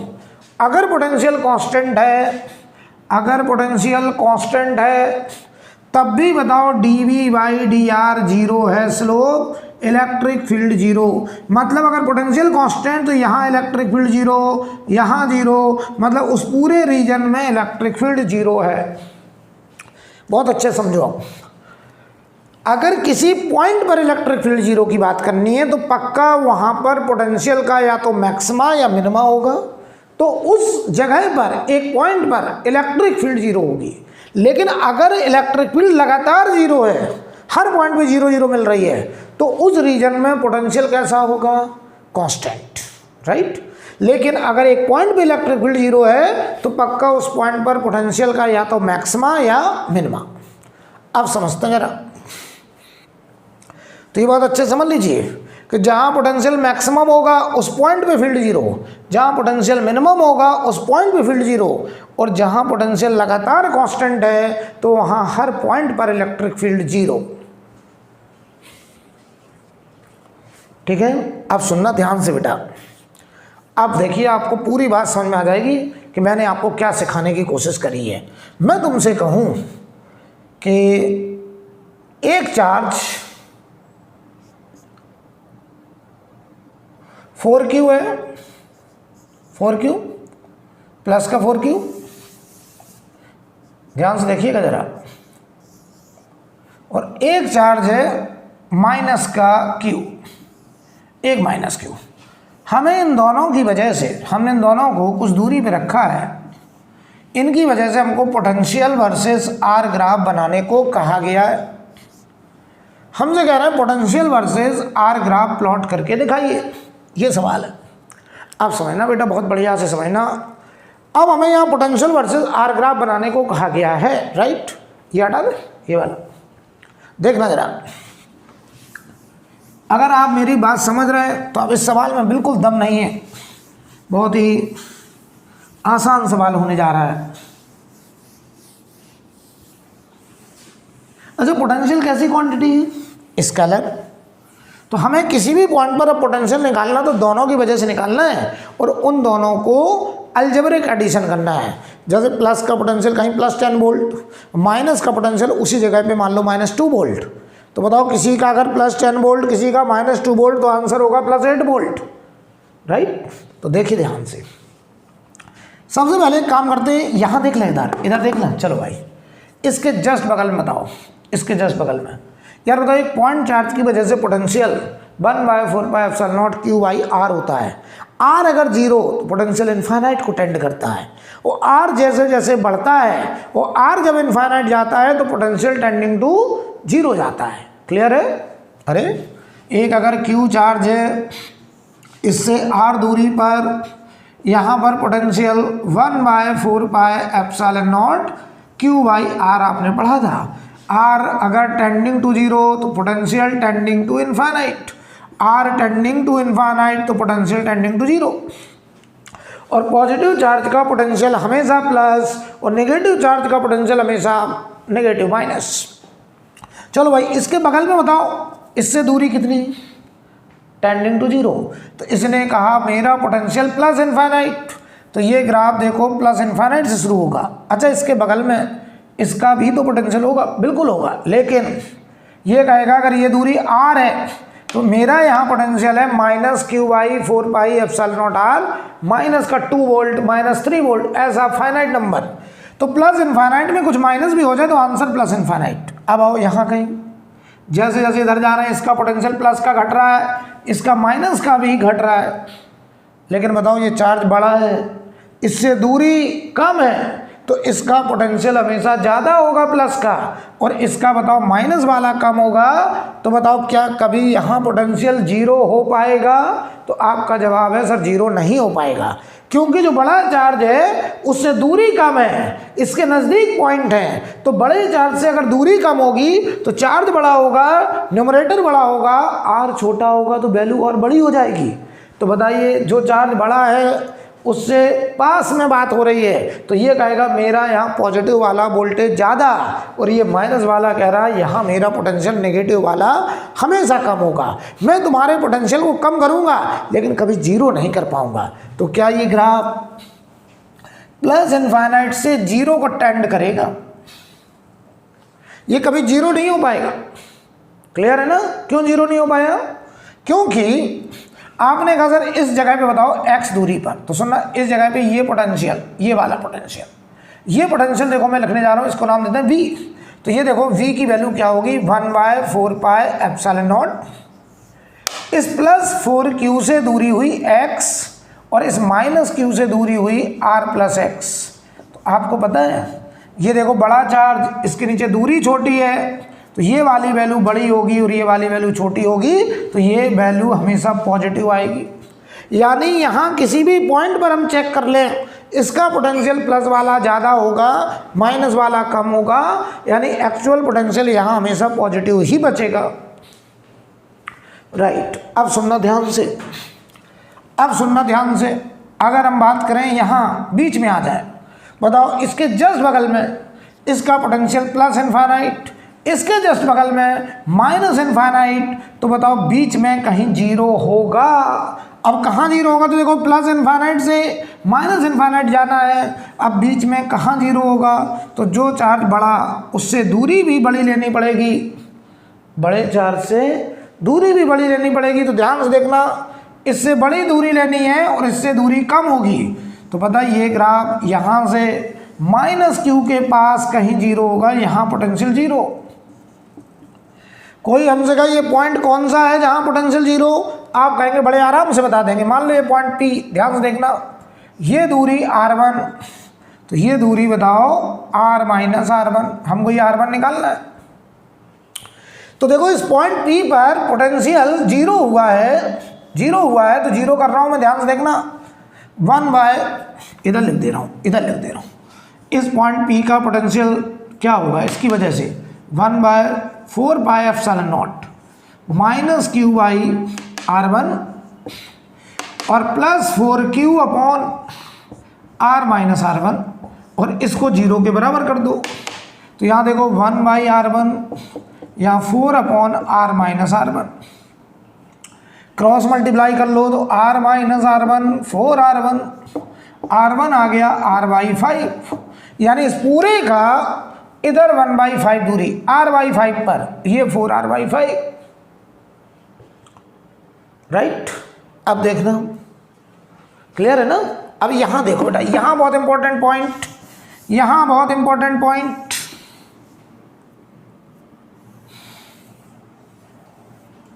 यहाँ बहुत इंपॉर्टेंट पॉइंट। यहाँ पे अगर हम बात करें तो इसके जस्ट बगल में इसका पोटेंशियल माइनस इनफाइनाइट से शुरू होगा, और जैसे जैसे आगे बढ़ेंगे तो इसका पोटेंशियल माइनस का घटेगा, इसका प्लस का भी घटेगा। क्या जीरो हो जाएगा कहीं? बिल्कुल हो जाएगा। क्यों? क्योंकि ये चार्ज छोटा, इससे दूरी कम, ये चार्ज बड़ा, इससे दूरी ज़्यादा, तो ये पोटेंशियल एक जगह पक्का जीरो होगा। अब ध्यान देना बेटा, यहाँ माइनस इनफाइनाइट से शुरू हुआ, एक जगह जीरो हुआ। अच्छा बताओ लॉन्ग डिस्टेंस पर, लॉन्ग डिस्टेंस पर इससे दूरी इनफाइनाइट, उससे भी दूरी इनफाइनाइट, क्या पोटेंशियल दोनों का जीरो होगा? बिल्कुल होगा। तो यहाँ से जीरो से अब यहाँ जाके फिर जीरो को टेंड करना है, सुनना ध्यान से, यहाँ एक्चुअल जीरो और इनफाइनाइट पे टेंडिंग टू जीरो, तो क्या ये ग्राफ यहाँ कट करके ऊपर जाएगा और ऊपर जाएगा, फिर घट के जीरो को टेंड करना है। सुन लो, यहाँ पोटेंशियल जीरो, ये पोटेंशियल जीरो, और यहाँ पोटेंशियल टेंडिंग टू जीरो, यानी ग्राफ ऐसे आना है आगे चल के, तो यहाँ से कट करके यहाँ जीरो को टेंड करना है, तो बीच में एक जगह पोटेंशियल का मैक्सिमा मिलेगा, यानी ये ग्राफ ऐसे जाएगा और यूँ टेंडिंग टू जीरो। अब सवाल आया सर, जहाँ पोटेंशियल का मैक्सिमा मिला उस जगह पर स्लोप कितना होगा? तो ये स्लोप होगा जीरो, और अगर स्लोप जीरो तो ये वो पॉइंट है जहां इलेक्ट्रिक फील्ड जीरो, ये वो पॉइंट है जहां इलेक्ट्रिक फील्ड जीरो है। इसका मतलब एक जगह हमें इक्विलिब्रियम पॉइंट मिलेगा, एक जगह हमको इक्विलिब्रियम पॉइंट मिलेगा। इक्विलिब्रियम किसे कहते हैं? जहां पर हम कोई चार्ज रख दें उस पर नेट फोर्स जीरो, राइट। तो ध्यान से देखना,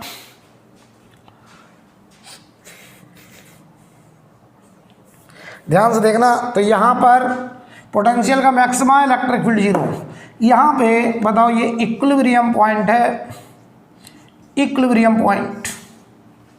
किसी ने हमसे कहा सर ये कौन सा इक्विलिब्रियम है, जरा चेक करके बताइए। ध्यान से देखना, चेक करने जा रहा हूँ। अगर मैं यहाँ पे एक प्लस क्यू चार्ज रख दूँ, प्लस क्यू चार्ज, देखना चेक कर रहा हूँ मैं, चेक कर रहा हूँ, ध्यान से देखना। For plus Q, for plus Q, plus Q के लिए अगर चेक करूं तो बताओ यहाँ पे फोर्स कितना होगा? फोर्स बराबर क्यू ई, इस पॉइंट पर ई कितना है? जीरो, तो फोर्स तो जीरो है, तो इक्विलिब्रियम तो है, ये कंफर्म हो गया। अब कौन सा इक्विलिब्रियम है, तो देखना यहाँ पे पोटेंशियल एनर्जी कितनी है। पोटेंशियल एनर्जी, चार्ज कैसा रखा प्लस क्यू, पोटेंशियल कैसा पॉजिटिव, पॉजिटिव मैक्सिमम। तो क्या बताओ बेटा, ये वैल्यू मैक्सिमम आ गई। और जहाँ पोटेंशियल एनर्जी मैक्सिमम, वहाँ पर कौन सा equilibrium, unstable equilibrium, unstable equilibrium. यानी इस जगह पर अनस्टेबल इक्विलिब्रियम है फॉर पॉजिटिव चार्ज। यहां पे अनस्टेबल इक्विलिब्रियम है फॉर पॉजिटिव चार्ज। क्लियर। अब ध्यान से देखना, इसी जगह पर अगर हम एक माइनस क्यू रख दें, ध्यान से देखना, फॉर माइनस क्यू, बताओ पोटेंशियल एनर्जी, ध्यान से देखना, minus Q into potential maximum. तो ये वैल्यू बेटा देखो मैक्सिमम है लेकिन बाहर माइनस है, तो ये बन गई मिनिमम। ये नेगेटिव में मैक्सिमम है, तो क्या ये मिनिमम बन गई। तो जहां पोटेंशियल एनर्जी पॉजिटिव चार्ज की मैक्सिमम होगी, वहाँ नेगेटिव चार्ज की मिनिमम होगी। और ये कहेगा मेरे लिए स्टेबल इक्विलिब्रियम होगा, stable equilibrium for minus Q charge. तो आपको पता है हमने एक रूल और बना लिया। एक बात यहां से निकल के आ गई, देखो बेटा अच्छे से, places of unstable equilibrium of positive charge, places of unstable equilibrium of positive charge are places of stable equilibrium places of stable equilibrium of negative charge. I think clear। ये नोट लगा के लिख लीजिए कि जहाँ पर पॉजिटिव चार्ज का unstable equilibrium होगा, वहाँ पर नेगेटिव चार्ज का स्टेबल इक्विलिब्रियम होगा। या उल्टा का, जहाँ पॉजिटिव का स्टेबल होगा वहाँ नेगेटिव का अनस्टेबल होगा। राइट।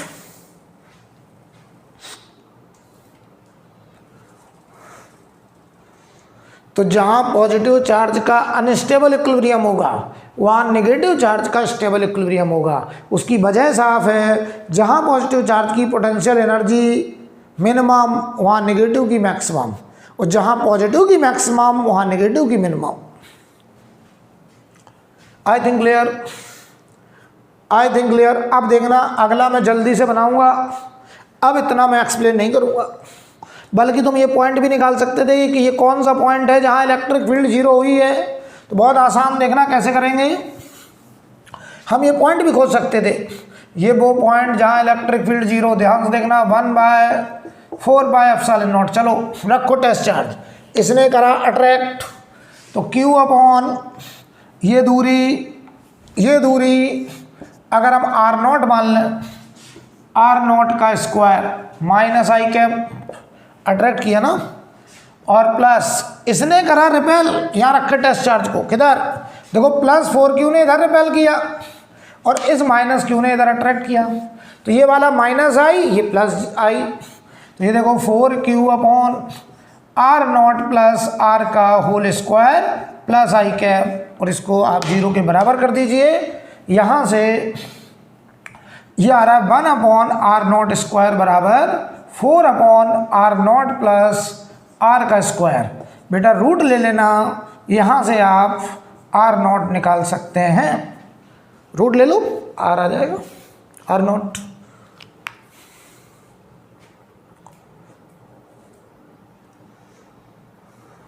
जवाब दीजिए।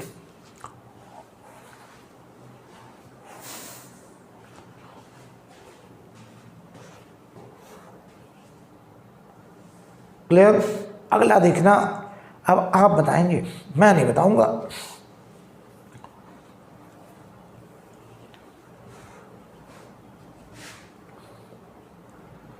अगला आप ही बताएंगे बेटा।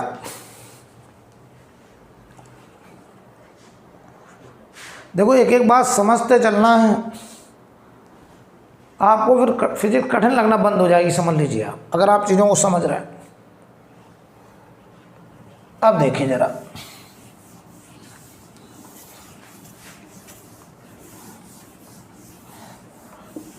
हमको ये बात भी समझ में आ गई कि जहाँ पर पोटेंशियल एनर्जी पॉजिटिव चार्ज के लिए मैक्सिमम होगी वहाँ पे नेगेटिव के लिए मिनिमम होगी।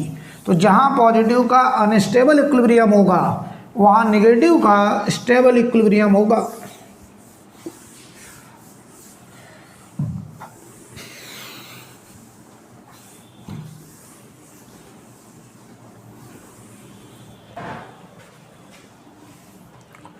बेटा इक्विलिब्रियम तो समझते हो ना, इक्विलिब्रियम तो समझते हैं, मैं थोड़ा सा एक्सप्लेन कर दे रहा हूँ इक्विलिब्रियम के बारे में। फिर एक सवाल और करेंगे, देखना कौन सा। यहाँ पे हमारे एक सवाल ले लें, ये मान लो प्लस क्यू है और थोड़ा सा इधर खिसका दें इसको, ये मान लो प्लस क्यू है और ये मान लीजिए माइनस का 3Q है, और हमसे कहा जा रहा है इनकी वजह से आपको पोटेंशियल वर्सेस आर ग्राफ बनाना है। चलिए पोटेंशियल वर्सेस आर ग्राफ, लेकिन पहले एक बात बोलो, इक्विलिब्रियम के बारे में आपको आइडिया होगा, नहीं होगा तो हम 5 मिनट के अंदर आइडिया दे दे रहे हैं। इक्विलिब्रियम 3 तरीके का होता है, स्टेबल, अनस्टेबल और न्यूट्रल। स्टेबल, अनस्टेबल और न्यूट्रल। कैसे चेक करते हैं? कई तरीके हैं, फिलहाल हम जो बता रहे हैं उस पर कॉन्सेंट्रेट करिए। एक होता है स्टेबल इक्विलिब्रियम, एक अनस्टेबल और एक न्यूट्रल। अच्छा, हमने ये बात अभी प्रूव कर ली है कि जहाँ पॉजिटिव चार्ज का इक्विलिब्रियम अनस्टेबल वहाँ नेगेटिव का स्टेबल, और जहाँ पॉजिटिव का स्टेबल वहाँ नेगेटिव का अनस्टेबल, राइट। तो ध्यान देना, मैं तुमसे कहूँ एक सरफेस हम ये ले लें, ये कैसा सरफेस है? Concave, concave surface. अगर हम यहाँ पे एक पार्टिकल छोड़ दें ऐसे m मास, इस कॉनकेव सरफेस के अंदर एक पार्टिकल को छोड़ा जाए और इससे पूछा जाए क्या आप इक्विलिब्रियम में हैं, तो इक्विलिब्रियम का मतलब होता है कि नेट फोर्स 0। तो इसने कहा मेरे ऊपर देखो नीचे mg लग रहा है और ऊपर मेरे ऊपर नॉर्मल लग रहा है, और नॉर्मल ने mg को बैलेंस कर रखा है, मेरे ऊपर नेट फोर्स 0 है, मैं इक्विलिब्रियम में हूँ। इसने इस बात की पुष्टि कर दी कि मैं इक्विलिब्रियम में हूँ। हमने कहा आप कौन से इक्विलिब्रियम में हैं, तो कह रहा थोड़ा सा इधर या इधर खिसकाइए, और अगर मैं खिसकाने पर लौट करके वापस उसी जगह पे बार बार आ रहा हूँ तो मैं उस जगह पे स्टेबल महसूस कर रहा हूँ, और वो इक्विलिब्रियम मेरा स्टेबल है। तो ध्यान से देखना, अगर हम इसको यहाँ खिसका दें, बताओ ये पार्टिकल क्या लौट के आ जाएगा? यस। अगर हम बताओ इधर खिसका दें तो क्या ये फिर वापस आ जाएगा? यस। यानी हम इक्विलिब्रियम पोजीशन से पार्टिकल को जिधर डिस्प्लेस करें फोर्स उसके अपोजिट आए, और वो फोर्स को हम लोग बोलते हैं रेस्टोरिंग फोर्स, और वो फोर्स पार्टिकल को दोबारा इक्विलिब्रियम पे लौटा के ले आए, ऐसे इक्विलिब्रियम को क्या बोलते हैं? स्टेबल। ये कह रहा मैं यहीं रहना चाहता हूँ, आप मुझे थोड़ा इधर छोड़ के आए मैं वापस आ गया, आप मुझे इधर छोड़ के आए मैं फिर वापस आ गया। मैंने कहा आप यहाँ क्यों रहना चाहते हैं? कह रहा मैं यहाँ स्टेबल महसूस कर रहा हूँ। हमने कहा क्या वजह है आपको यहाँ सबसे ज़्यादा स्टेबिलिटी महसूस हो रही है? तो ये कह रहा है स्टेबिलिटी सबसे ज़्यादा वहाँ जहाँ पोटेंशियल एनर्जी मिनिमम। तो ये कह रहा है ये लेवल देखो सबसे लोएस्ट लेवल है, इधर ले गए तो पोटेंशियल एनर्जी बढ़ गई, इधर ले गए तो पोटेंशियल एनर्जी बढ़ गई, सबसे पोटेंशियल एनर्जी का मिनिमम लेवल यही है। तो स्टेबल इक्विलिब्रियम जहाँ होता है वहाँ पोटेंशियल एनर्जी मिनिमम। ये कौन सा इक्विलिब्रियम है? स्टेबल। तो इक्विलिब्रियम चेक करने का एक तरीका तो कि आप इक्विलिब्रियम से पार्टिकल को शिफ्ट करिए, और अगर वो पार्टिकल दोबारा लौट के आ जाए यानी रेस्टोरिंग फोर्स फील करे, एक ऐसा फोर्स फील करे जो डिस्प्लेसमेंट का अपोज करे, तो हम कहेंगे कि वो इक्विलिब्रियम स्टेबल है। और स्टेबल इक्विलिब्रियम वहाँ होगा जहाँ पार्टिकल की पोटेंशियल एनर्जी मिनिमम होगी। अच्छा देखना, इससे पूछा हमने, इस पार्टिकल से पूछा, ये वाला पार्टिकल, हमने इससे कहा कि सुनने में आ रहा है कि तुम भी इक्विलिब्रियम में हो। कह रहा है इक्विलिब्रियम में है, चेक कर लीजिए जरा। देखना नीचे क्या mg, ऊपर नॉर्मल।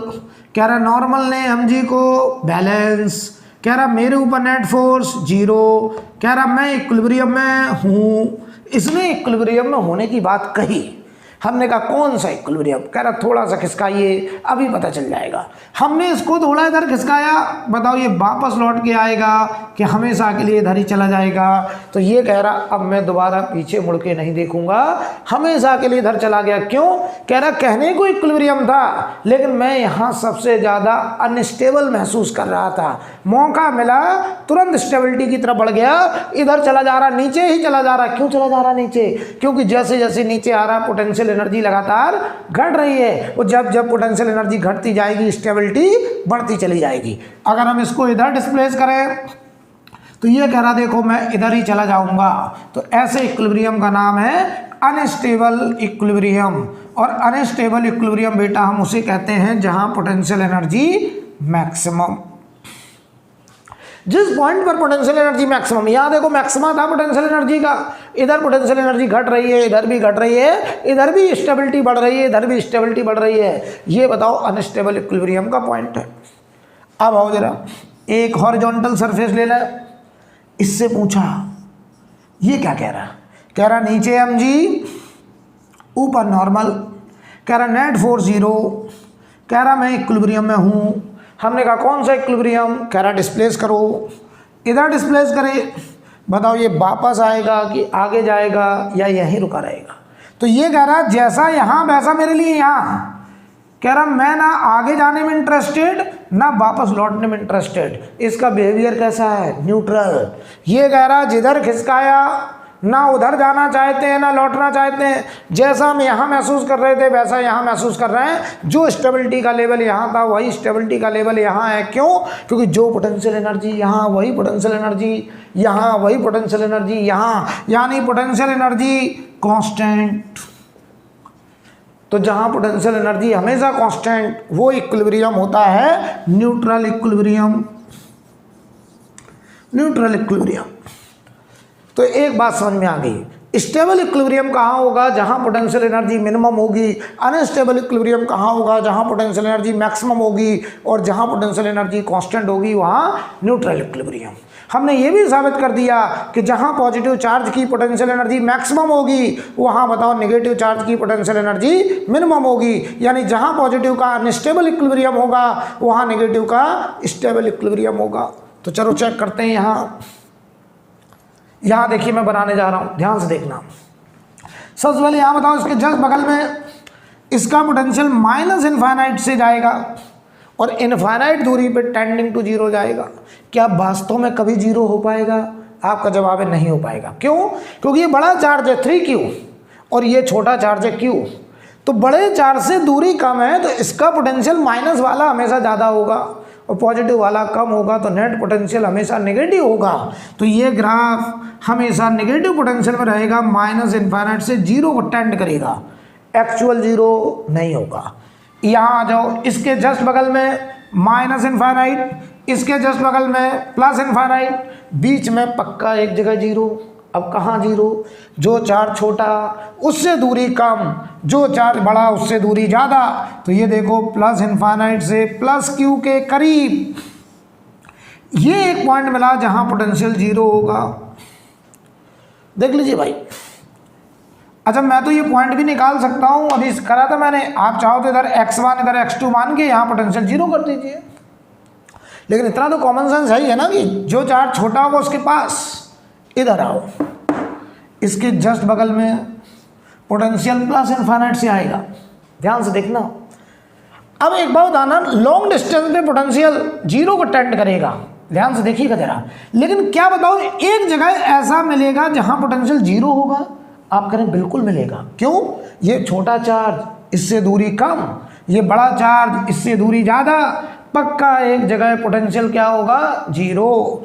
तो ये देखो प्लस से इनफाइनाइट से 0 को कट करके, और देखना अब ये नीचे जाएगा और नीचे जाएगा तो मिनिमा आएगा। अब बताइए पोटेंशियल का क्या मिलेगा, मैक्सिमा की मिनिमा?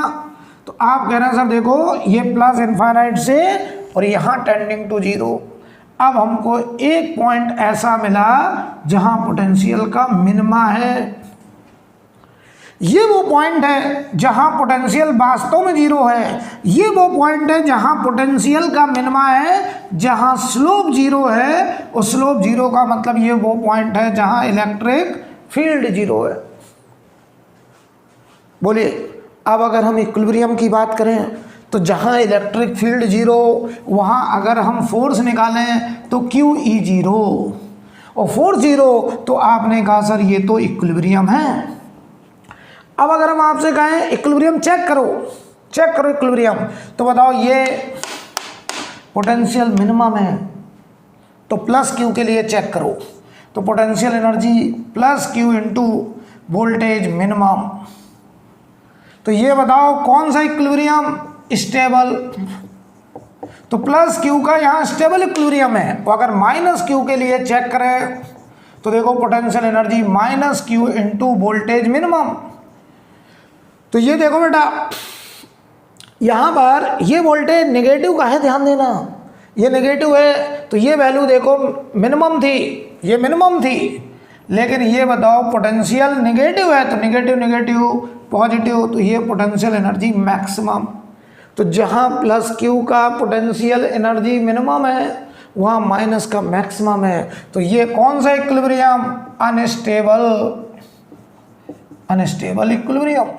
तो देखो बेटा, इस जगह पर अगर कोई हमसे कहे कि प्लस क्यू का कौन सा इक्विलिब्रियम, तो आप कहेंगे यहाँ प्लस क्यू का है स्टेबल और माइनस क्यू का है अनस्टेबल। आई थिंक क्लियर, इसे आप लोग नोट कर लीजिए। और आज की क्लास को मैं यहीं पे विराम दूंगा, आज की क्लास यहीं रोकूंगा, इसके आगे हम लोग अगली क्लास में बात करेंगे।